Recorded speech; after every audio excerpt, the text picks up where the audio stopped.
Hey kids, this is WWE Mouth 13 here for a DVD review for YouTube. I don't own this DVD, I got it from Netflix. Don't worry, this is a wrestling video, a wrestling DVD. Breaking Point 2009. First off, I'm going to start by saying that I think the Breaking Point 2009 is a vastly underrated pay-per-view.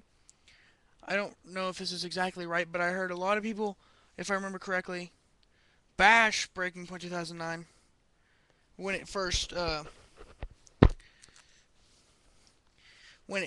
was on, mainly because of the two main events, Randy Orton versus John Cena and CM Punk versus The Undertaker. The reason people bash those two matches in the pay-per-view because of those two matches is because in the Randy Orton John Cena match, um, seconds after being put into the STFU or the STF or whatever you want to call it, Randy Orton screamed, "I quit."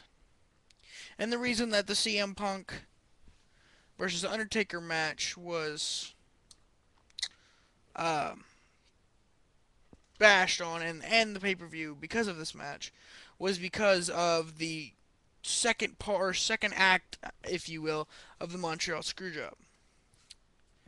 But I'm gonna go down the card and then I'm gonna talk about what I think about most or all the matches. Sorry, my leg itches. This doesn't affect me when I'm sitting down. First match of the night was Chris Jericho and the Big Show, or Jeri-Show, defending their unified tag team titles against MVP and Mark Henry.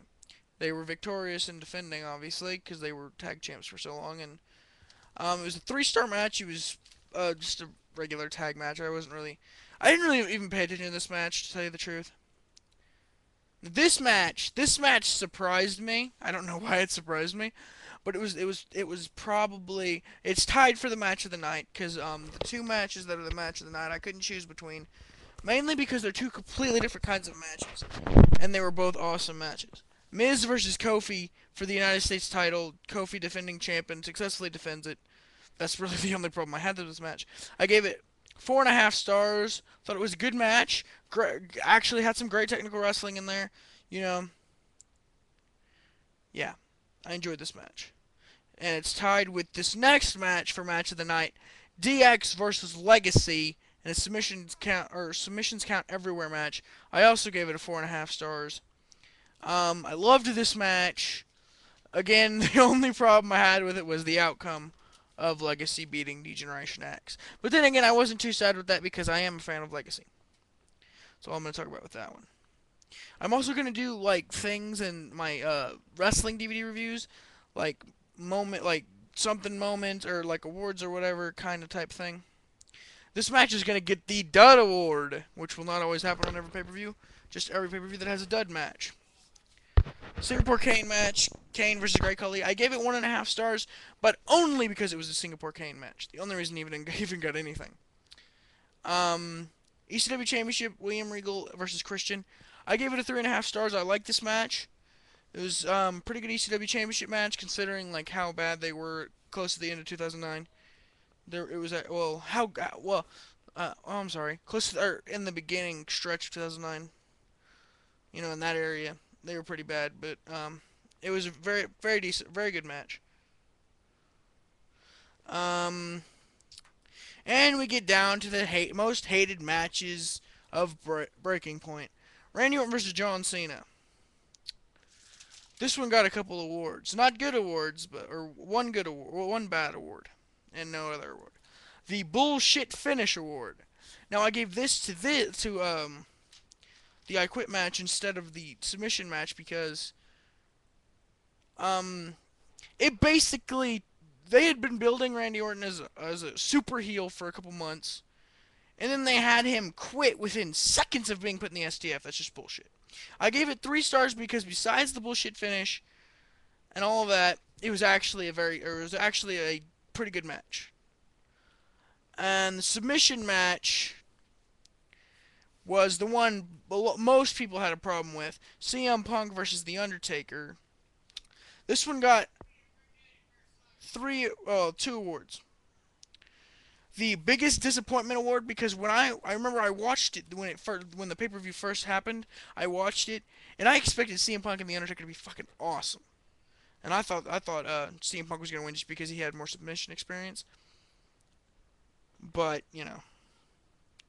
it was the biggest disappointment, one of the biggest disappointment, and the what the fuck moment award, or the WTF moment award. And the reason I say that is because if you pay attention after the match, it's the fact that Undertaker did not tap out, although it was. But the real problem I have with this match is how bad would it really have been to have the Undertaker tap out to CM Punk? How bad would that really have been? I mean, it's not like it would have been a big problem. I mean, CM Punk's probably one of the he's like the Kurt Angle of now. Well, no, I'm sorry, that was I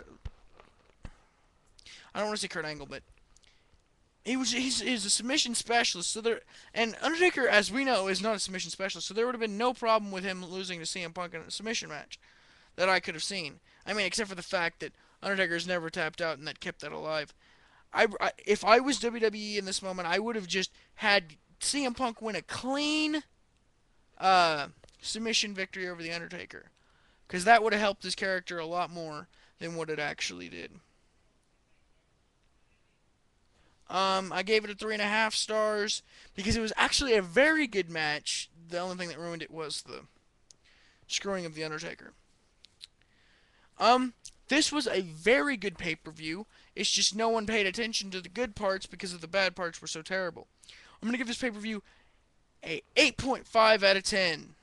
That's right. Later today, I'm going to upload hopefully 2 videos, maybe just one more.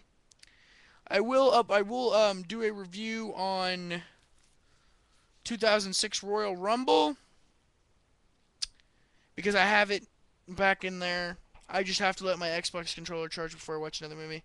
This has been WWE Kamehameha 13, and you have been educated. Woo, woo, woo. You know it.